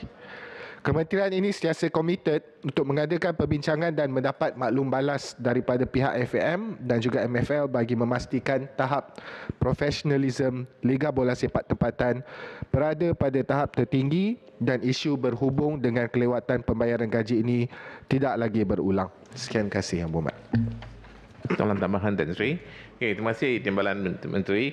Nah, pasukan JDT ditaja oleh pelbagai syarikat serta organisasi global yang berjenama besar dan popular seperti Nike, Hublot serta UNICEF. Dan penajaan tersebut merupakan antara faktor di sebalik kestabilan kedudukan kewangan JDT untuk membiayai gaji bulanan para pemain yang berkualiti tinggi. Soalan tambahan saya yang berhormat Menteri, Timbalan Menteri, apakah peranan bersepadu yang turut dimainkan oleh KBS sebagai usaha untuk mempromosikan Liga Bola Sepak Tempatan atau MFL yang untuk bagi menarik pelaburan-pelaburan global jangka panjang yang boleh memanfaatkan klub-klub bola sepak di negara ini dalam aspek kelangsungan kewangan. Sekian, terima kasih. Terima kasih Ketua Yang Berhormat Senator. Sebenarnya dalam isu bola sepak ni, betul. Kebajikan pemain menerusi gaji kebanyakannya tergantung kepada penajaan klub-klub. Sebab itu ada beberapa klub yang kita nampak gagal mendapat penajaan yang mencukupi sehingga menjejaskan pembayaran gaji. Antara perkara yang boleh digalakkan selain daripada inisiatif atau insentif-insentif yang dikeluarkan oleh kerajaan menerusi belanjawan baru-baru ini, termasuklah geran padanan untuk pembangunan sukan termasuk bola sepak dan sebagainya. Tapi kita juga di peringkat KBS telah pun mengadakan seperti contoh tayangan skrin besar yang melibatkan permainan dan perlawanan bola sepak tempatan di negeri-negeri terpilih bagi menggalakkan lebih ramai penonton, yang seterusnya juga menggalakkan tentu sekali penajaan boleh masuk dan ada return of investment untuk penaja-penaja lebih yakin menaja klub-klub bola sepak dan juga sebenarnya sukan-sukan lain dalam negara ini, insya-Allah. Terima kasih.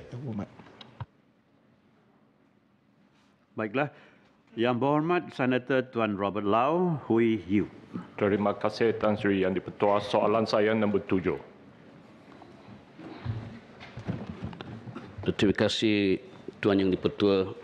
Terima kasih Yang Berhormat Senator Robert Lau. Tuan Yang di-Pertua, Kementerian Pendidikan Tinggi senantiasa mengambil langkah proaktif dalam memastikan institusi pendidikan tinggi IPT menambah baik dan menawarkan kursus yang terkini serta selaras dengan keperluan pihak industri. Antara langkah-langkah yang diambil untuk memastikan perkara ini dilaksanakan dengan baik adalah: pertama, melaksanakan transformasi pendidikan tinggi awam melalui semakan semula kurikulum program akademik. Kedua, melaksanakan kesaringan awal yang ketat terhadap setiap program akademik yang hendak ditawarkan oleh IPT.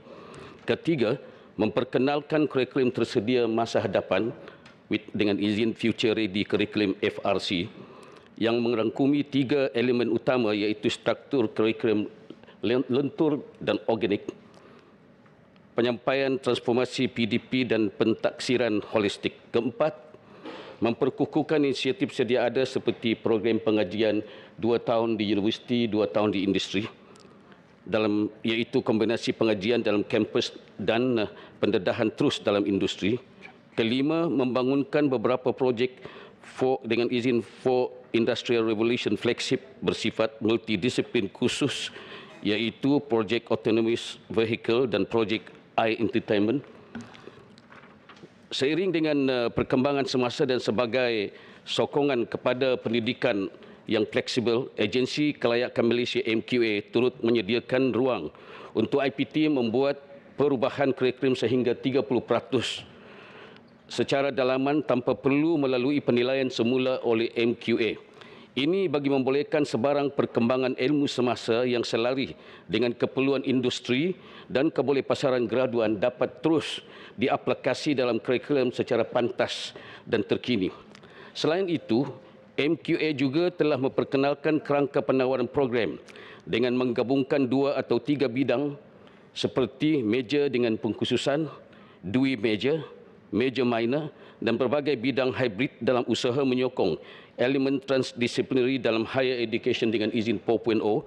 Pendekatan ini bagi membolehkan mahasiswa dan graduan mempunyai pendedahan dan pengetahuan dalam perkara merentas bidang dan disiplin dan tidak terhad hanya kepada disiplin utama pengajian mereka.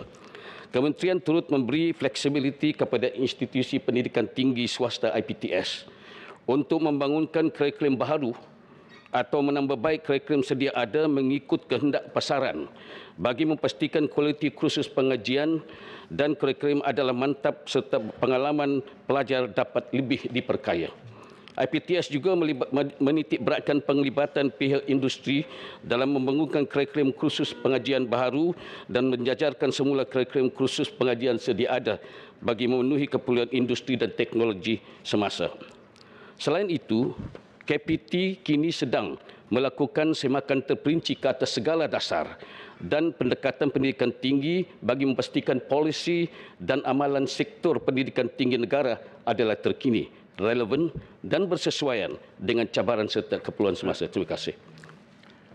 Soalan tambahan, terima kasih kepada Timbalan Menteri. Soalan tambahan saya ialah, apakah tindakan kerajaan dalam mengalakkan murid sekolah menengah agar berminat untuk melanjutkan pendidikan mereka sehingga tahap universiti dan bukan menceburi diri dalam ekonomi gig seperti menjadi selebriti internet dengan izin YouTuber yang bakal mendatangkan pendapatan yang lumayan, mendatangkan semakin ramai pelajar menghadapi situasi di mana graduation equals unemployment. Dengan izin.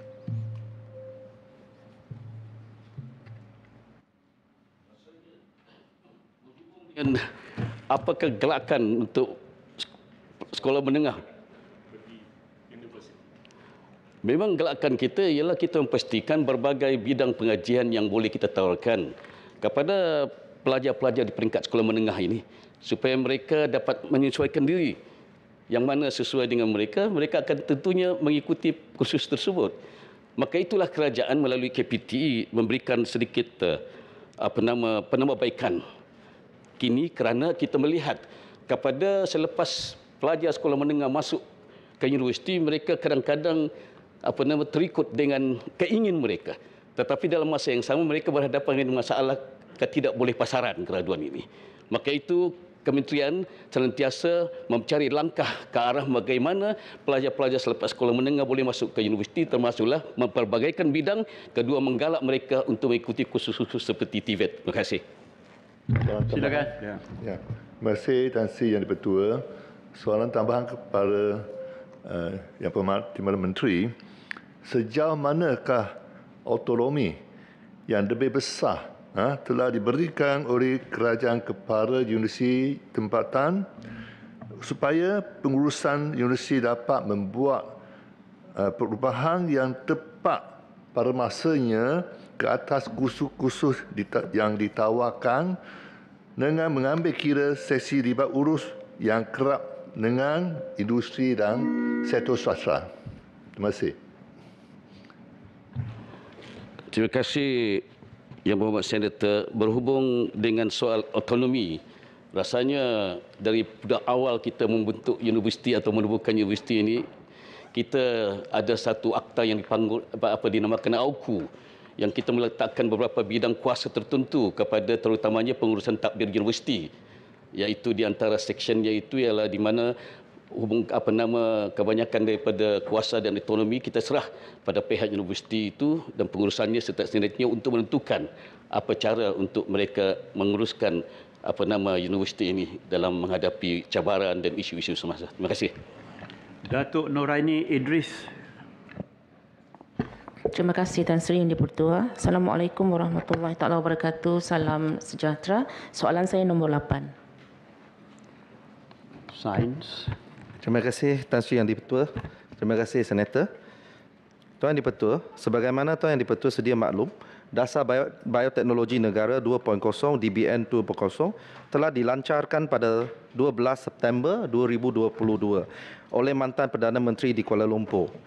DBN 2.0 memberi fokus kepada 3 teras utama, iaitu pertama, bioteknologi pertanian dan jaminan makanan; kedua, bioteknologi penjagaan kesihatan dan kesejahteraan; serta ketiga, bioteknologi perindustrian dan ekonomi kitaran. DBN 2.0 menetapkan sasaran jangka panjang dalam keseluruhan strategi dan langkah dasar. Menjelang tahun 2030, bioteknologi akan mentransformasi Malaysia kepada sebuah negara bioinovasi berteknologi tinggi. 5 sasaran yang ingin dicapai menerusi pelaksanaan DBN 2.0 adalah seperti berikut. Pertama, penghasilan 3 buah syarikat unicorn bioinovasi dari kalangan syarikat Bionexus dan syarikat berasaskan STI. Kedua, memupuk 30% syarikat Bionexus untuk ke peringkat global dan 70% syarikat Bionexus peringkat tempatan. Ketiga, pembangunan institut bioteknologi terkemuka bertaraf dunia dalam aspek penyelidikan dan penerbitan. Keempat, sumbangan sebanyak 5% KDNK negara oleh syarikat-syarikat bioteknologi. Dan terakhirnya, 80% graduan bioteknologi yang diiktiraf melalui program pentauliahan mikro dan sebanyak 20% graduan bioteknologi dalam proses pasca siswaza bidang pengususan bioteknologi.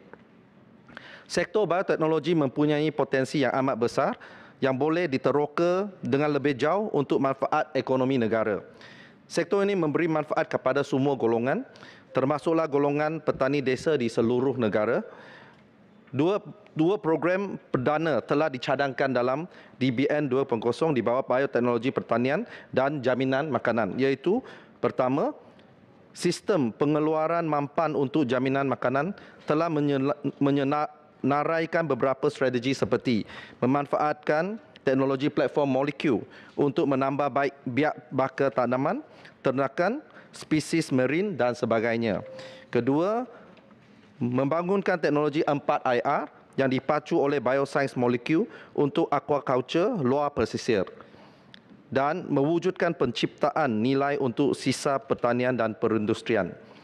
Program perdana 2, membina ekosistem makanan untuk masa depan dan produk bernilai tinggi pula telah menggariskan beberapa strategi seperti berikut.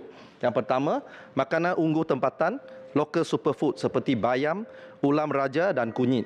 Dan makanan baru, new food, seperti pertanian sel untuk produk daging buatan, marine dan aquaculture. Sabah dilihat berpotensi menjadi penyumbang utama makanan negara berdasarkan kepada geografi negeri tersebut. Penggunaan teknologi baru berasaskan biosains molekul dalam aktiviti pertanian dapat meningkatkan produktiviti masyarakat tani. Kerajaan melalui Bioeconomic Corporation menganugerahkan Bionexus status kepada syarikat antarabangsa dan tempatan yang terpilih yang menjalankan aktiviti bioteknologi. Dengan status ini, syarikat-syarikat akan menikmati insentif pengecualian cukai pendapatan sehingga 100% selama 10 tahun serta program bimbingan Bio-Based Accelerator BBA sentiasa menggalakkan pemain industri untuk terus menghasilkan input pertanian organik menggunakan bioteknologi. Baik. Ya. Terima kasih. Soalan tambahan saya, Tan Sri. Terima kasih di atas penjelasan YB Menteri tadi. Soalan tambahan saya, bagaimanakah agenda pembangunan bioteknologi yang direncanakan oleh Institut Bioteknologi Kebangsaan Malaysia yang diperuntukkan sebanyak kira-kira 44 juta untuk perbelanjaan pembangunan dapat merapatkan jurang literasi teknologi di antara petani moden dan petani desa, terutamanya untuk meningkatkan keberhasilan hasil tani. Terima kasih. Terima kasih Tuan Di-Pertua, terima kasih Senator. Pada tahun 2023, NIBM dijadualkan akan memperoleh peruntukan pembangunan sebanyak 44 juta ringgit dalam pecahan A. Penaik tarafan fasiliti GLP sebanyak 1 fasiliti, GMP sebanyak 2 fasiliti iaitu platform microbe dan platform egg-based, dan ABSL 3 sebanyak 1 fasiliti sebanyak 40 juta ringgit. Keempat-empat fasiliti tersebut wajib mendapat pensijaran GLP dan akreditasi GMP. Fasiliti-fasiliti ini adalah guna sama kepada semua penyelidik yang terlibat dengan vaksin manusia, sama ada di dalam negara atau luar negara. Dan keduanya, terdapat sebanyak 5 projek yang melibatkan sejumlah 4,134,000 untuk tahun 2023 di samping ketersediaan makmal struktural vaksinologi untuk menyokong R&D di bidang vaksin. Pembangunan nursery tumbuhan bersistem hidroponik vertikal bagi tumbuhan herba, makmal pembangunan produk halal dan fasiliti penyelidikan penyakit zoonotik. Terima kasih. Baik. Ada lagi? Ya, soalan. Ya, terima kasih Yang di-Pertua. Soalan saya berkaitan dengan pernah kerajaan pada tahun 2011 mengadakan program community ataupun Tap Mosti dan pernah dirasmikan juga di Sungai Asap Belaga. Apakah hasil daripada program community Tap Mosti ini di Sungai Asap Belaga? Nak jawab ke tidak? Kait ke tidak? Tuan Di-Pertua, saya mungkin perlu untuk nanti saya jawab dalam soalan tertulis jawapan tertulis. Berpatutan sebab dia terkeluar daripada asas soalan asal. Yang berhormat Senator Datuk Wira Ko Nai Kuang. Tuan Sri Yang di-Pertua, soalan saya nombor 9.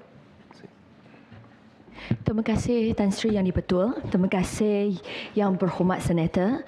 Suruhanjaya Keselamatan Cyber Malaysia merupakan suatu entiti baru yang dicadangkan untuk diwujudkan bagi melaksanakan fungsi keselamatan cyber secara end-to-end dengan izin, merangkumi pembangunan dasar dan polisi, pengurusan krisis, penguatkuasaan, pembangunan industri, program advokasi serta lain-lain perkhidmatan dan solusi yang berkaitan. Cadangan penumbuhan ini adalah melibatkan pergabungan dua agensi utama pengurusan keselamatan cyber negara yang wujud secara bersaingan, iaitu Agensi Keselamatan Cyber Negara, National Cyber Security Agency (NACSA) dengan izin di bawah Majlis Keselamatan Negara MKM, Jabatan Perdana Menteri dan Cyber Security Malaysia CSM, iaitu agensi di bawah Kementerian Komunikasi dan Digital KKD.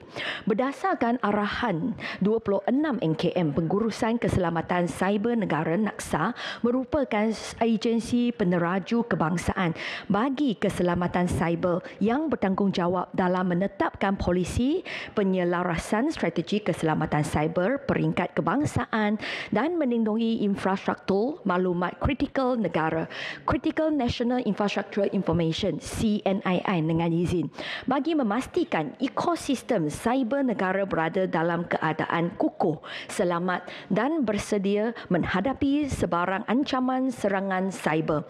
CSM pula merupakan agensi teknikal keselamatan cyber negara yang mempunyai kepakaran dalam hal-hal berkaitan keselamatan cyber, termasuklah pasukan tindak balas kecemasan komputer Malaysia, Malaysia Computer Emergency Response Team (MICET) dengan izin, yang merupakan pusat rujukan teknikal berkaitan insiden keselamatan cyber di Malaysia dan diangkutai oleh sekumpulan pakar yang akan bertindak balas terhadap sebarang pelaporan insiden keselamatan cyber. CSM juga turut menyediakan perkhidmatan pemeriksaan forensik digital berdasarkan kepada arahan dan keperluan agensi kerajaan yang terlibat dengan keselamatan cyber negara di bawah arahan 26 NKM, pengurusan keselamatan cyber negara. Dalam hal ini, penggabungan agensi yang bertanggungjawab dalam menetapkan polisi keselamatan cyber dengan agensi teknikal yang mempunyai kepakaran dalam keselamatan cyber dilihat sebagai satu cadangan yang strategik kerana penjimatan kepada kerajaan menerusi perkongsian fasiliti, penyatuan fungsi serta pemusatan program sumber pengurusan dan seterusnya memastikan tabir urus keselamatan cyber negara dikendalikan dengan lebih bersepadu dan cekap. Suruhan Komunikasi dan Multimedia Malaysia SKMM adalah agensi yang bertanggungjawab untuk menyedia dan mengawal aktiviti-aktiviti komunikasi dan multimedia negara dan tidak terhad kepada perkara-perkara berkaitan keselamatan cyber negara sahaja. Secara khususnya Sebenarnya, kuasa yang dimiliki oleh SKMM adalah berdasarkan Akta Komunikasi dan Multimedia 1998, Akta 588 dan Akta Suruhanjaya Komunikasi dan Multimedia 1998, Akta 589. SKMM juga bertanggungjawab menyedia industri pos dan kurier melalui kuasa di bawah Akta Perkhidmatan Pos 2012, Akta 741. Sekian jawapan saya. Terima kasih Tan Sri Yang di-Pertua. Silakan. Terima kasih Tan Sri Yang di-Pertua dan terima kasih juga diucapkan kepada Yang Berhormat Timbalan Menteri atas jawapan tadi. Soalan tambahan saya adalah macam mana Suruhanjaya Keselamatan Cyber Malaysia dapat memastikan dan menjamin penggunaan maklumat data peribadi di dunia cyber boleh dilaksanakan dengan selamat. Terima kasih. Terima kasih Yang Berhormat Senator Dato' Wira Gunaiguang ataslah soalan tambahan tersebut. Sekarang cadangan untuk mewujudkan Suruhanjaya Keselamatan Cyber masih tengah diteliti dan belum dapat satu kelulusan daripada Jemaah Menteri lagi. Apabila kita telah memperharusi beberapa perkara, jadi kami akan bawa satu kertas kepada Jemaah Menteri untuk buat keputusan. Tetapi juga untuk makluman Yang Berhormat bahawa sebenarnya perlindungan terhadap data peribadi adalah di bawah Jabatan Perlindungan Data Peribadi. Dan untuk membantu Yang Berhormat Senator untuk lebih memahami fungsi untuklah CSM, Cyber Security Malaysia dan juga Jabatan Perlindungan Data Peribadi, kalau Yang Berhormat Senator berminat, bolehlah saya aturkan satu lawatan ke agensi-agensi di bawah KKD supaya Yang Berhormat lebih memahami fungsi-fungsi yang dimainkan oleh setiap agensi di bawah KKD. Sekian jawapan saya. Terima kasih Tan Sri Yang di-Pertua. Soalan tambahan. Silakan. Terima kasih Tan Sri. Apakah langkah dan bentuk penguatkuasaan yang dilakukan oleh kerajaan untuk mengekan kes-kes jenayah gangguan seksual dan cyberbuli kepada wanita-wanita yang selalunya bermula dengan elemen hendap dan juga menimbulkan kemarahan, memalukan dan menjatuhkan maruah wanita. Terima kasih. Terima kasih Yang Berhormat Senator. Di bawah KKD, kami melalui SKMM dan juga Cyber Security Malaysia akan menyediakan ataupun memberi sebarang bantuan yang diperlukan, yang diminta oleh pihak PDRM. Kerana pihak PDRM merupakan agensi utama yang akan membuat siasatan. Tetapi kalau mereka memerlukan bantuan daripada CSM untuk jalankan forensik digital ataupun mereka perlulah bantuan daripada SKMM untuk dapat makluman tambahan daripada sepertilah pembekal platform media sosial seperti Meta, Twitter, TikTok, ataupun perlulah bantuan daripada SKMM untuk dapatkan maklumat tambahan tentanglah pengguna internet tersebut. Jadi SKMM juga akan memberi bantuan tersebut kepada PDRM untuk jalankan siasatan. Tetapi sebagai satu agensi di bawah KKD, sekiranya SKMM terima sebarang aduan daripada awam tentanglah gangguan seksual, kami akan buat laporan, bukalah kertas siasatan untuk cuba menggena pasti siapa yang dituduh itu, siapa yang terlibat dalam kes tersebut, dan kami akan bekalkan maklumat tersebut kepada PDRM supaya tindakan undang-undang boleh diambil. Terima kasih. Soalan jawapan berakhir. Setiausaha. Aturan Urusan Mesyuarat dan Usul-Usul DR2 2023 Rang Undang-Undang Perbekalan 2023 menyambung semula perbahasan atas masalah bahawa rang undang-undang ini dibacakan kali yang kedua sekarang. Giliran kementerian-kementerian menjawab. Ahli-ahli yang berhormat, sebagaimana semua maklum, hari ini bermula giliran kementerian-kementerian menjawab ke atas perbahasan Rang Undang-Undang Perbekalan Belanjawan 2023. Hanya 2 hari diuntukkan untuk giliran menteri menjawab sebelum Rang Undang-Undang ini diputuskan. Dijemput Yang Berhormat Menteri di Jabatan Perdana Menteri Hal Ehwal Agama untuk mula menjawab. Masa diberikan adalah selama 20 minit bagi setiap kementerian.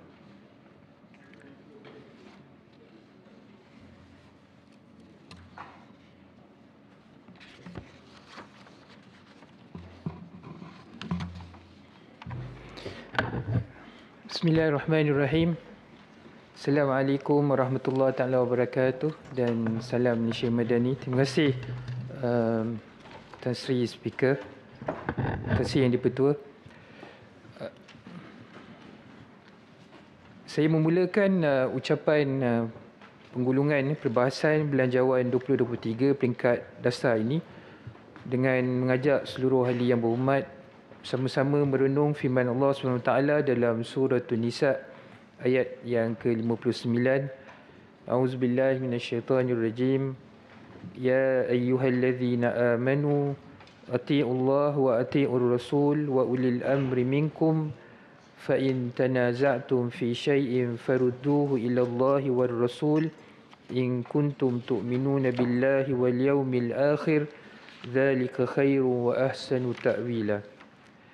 Hai orang-orang yang beriman, taatilah Allah dan taatilah Rasul dan ulil amri di antara kamu. Kemudian jika kamu berlainan pendapat tentang sesuatu, maka kembalikanlah ia kepada Allah dan Rasul. Jika kamu benar-benar beriman kepada Allah dan hari kemudian, yang demikian itu lebih utama bagimu dan lebih baik akibatnya.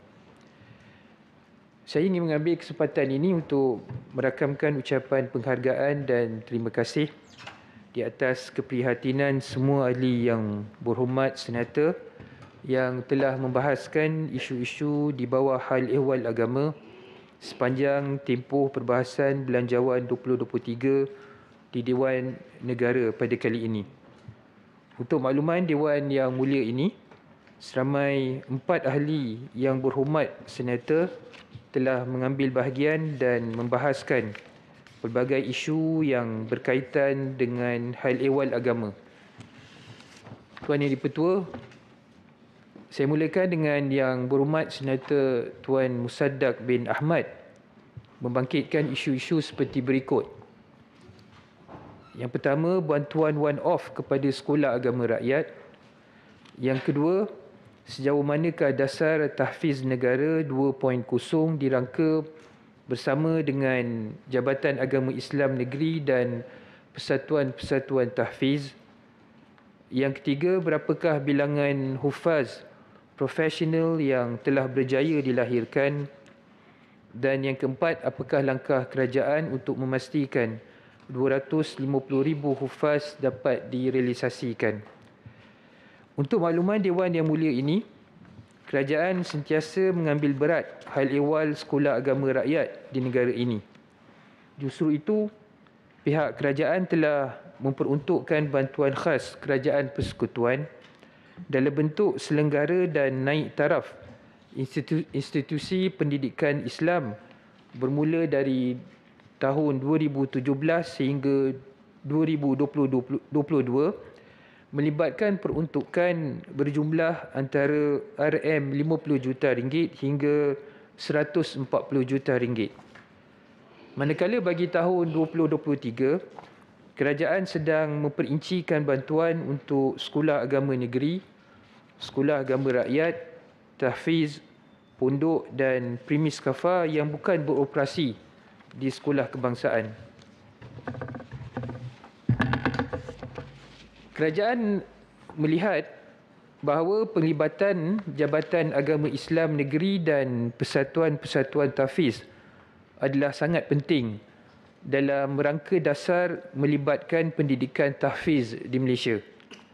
Oleh itu, dasar pendidikan tahfiz negara telah dibina dengan keanggotaan Jabatan Agama Islam Negeri dan Persatuan-Persatuan Tahfiz menerusi Jawatankuasa Induk dan Jawatankuasa Pelaksana Dasar Pendidikan Tahfiz Negara.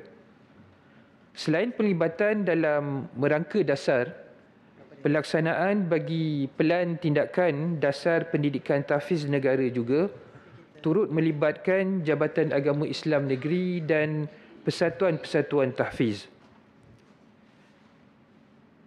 Tusi Yang di-Pertua, berdasarkan data Darul Quran, JAKIM sehingga Februari 2023, seramai 10,675 graduan hufaz telah dilahirkan dan seramai 2,102 orang daripadanya adalah di kalangan hufaz profesional daripada 8 buah institut pengajian tinggi IPT. Dan kerajaan sangat committed dan optimis dalam melahirkan hufaz yang berkualiti dengan merangka pelbagai strategi. Selaras dengan dasar pendidikan tahfiz negara yang telah dilancarkan pada tahun 2018, kerajaan telah membina pelan tindakan dasar pendidikan tahfiz negara yang mengandungi 20 strategi dan 32 inisiatif yang berpandukan kepada 5 teras. 5 teras yang menjadi tunjang kepada langkah kerajaan dalam memperkasa pendidikan tahfiz adalah seperti berikut. Yang pertama, memantapkan undang-undang dan penguatkuasaan. Yang kedua, mewujudkan model institusi tahfiz. Yang ketiga, mewujudkan kurikulum pendidikan tahfiz yang sesuai dengan pendidikan arus perdana. Yang keempat, memperkasa tadbir urus institusi tahfiz. Dan yang kelima, mewujudkan sistem pengiktirafan dan pensijilan bagi institusi tahfiz. Pelan tindakan ini telah diperkemaskan lagi dengan membentuk garis panduan penubuhan dan pendaftaran institusi tahfiz dan garis panduan pengurusan institusi tahfiz yang menjadi rujukan dalam menambah baik tadbir urus institusi tahfiz ke arah melahirkan hufaz yang berkualiti. Tambahan pula, JAKIM mendapat kerjasama yang sangat erat daripada agensi lain yang berkaitan seperti Kementerian Pendidikan Malaysia KPM, Kementerian Pendidikan Tinggi KPT, Majlis Amanah Rakyat MARA, pihak berkuasa agama negeri serta Persatuan Tahfiz dalam menggembeling idea dan juga tenaga untuk membentuk dasar serta melaksanakan tindakan bersepadu bagi melahirkan hufaz yang hebat yang dapat menyumbang kepada masyarakat dan juga negara.